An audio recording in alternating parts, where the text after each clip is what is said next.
How bad does steering a boat without a captain on board sound? Replace the boat with everyone's favorite comedy series The Office and the captain with Michael Scott, and you've got yourself a recipe for disaster. The Office fans took this bullet about a decade ago when they had to see the best boss of the world leaving the show's set.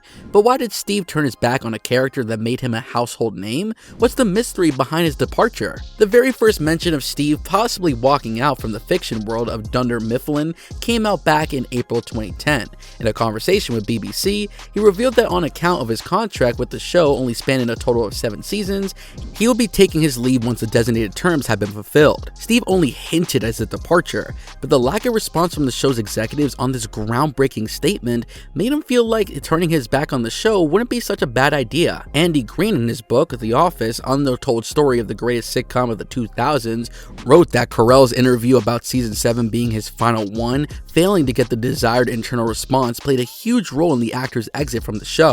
Brian Whittle, an important crew member working as a sound mixer at The Office, gave us a detailed account of the events that went down behind the scenes in Andy's book.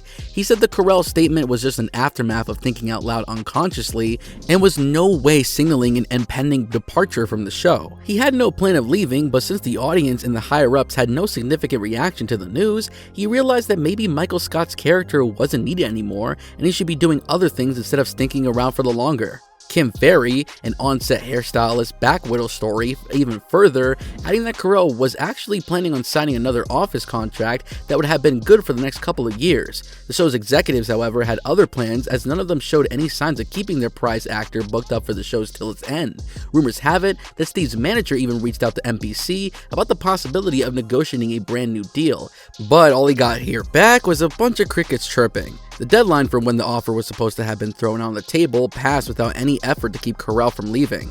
Steve tried his best to give the fans what they wanted. He was pretty adamant about sticking around to the end, but what can you do when the executives don't want you crowding up the set for a minute longer? So, Steve didn't actually leave the show on his own accord, as many presumed it would have been, but he simply had no other choice but to pack his bags and bid the show goodbye. Seeing the heart of the show leaving was quite devastating to witness for not only the fans, but also the rest of the cast. Allison Jones, the casting director, called the executives out for turning a blind eye to Steve's continuous hints of staying at the show. He said the Carell's departure was linked with the appointment of Bob Greenblatt as the chairman of NBC Entertainment in 2011. Greenblatt was not seeing a huge Office junkie like the rest of us, and he thought it would have been better to end the show once and for all. His strategy was to take away the lifeblood of the show so that the other characters would follow right after. So what did Greenblatt say about the accusations being thrown at him? He maintained that Carell's departure was simply out of his control, as the whole thing happened way before his promotion. Needless to say, Steve's acting career took a big leap after his exit from a small screen role. He landed lead roles in a bunch of movies, including The Beautiful Boy with Timothy Chalamet and Crazy Stupid Love with Ryan Gosling. The actor voices in the infamous villain Gru in the animated hit series Despicable Me is none other than the man, the myth, the legend, Steve Carell himself.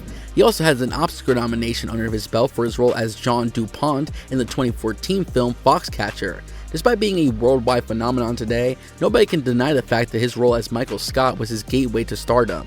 Fans were mesmerized by his way of bringing comedic value and seriousness, all of that at the same time, into the series. And that's probably the reason why The Office remains to be one of the most cherished sitcoms to ever hit television screen to date. And with that, we have reached the end of the video. We'll catch you guys in the next one. Until then, take care. Goodbye.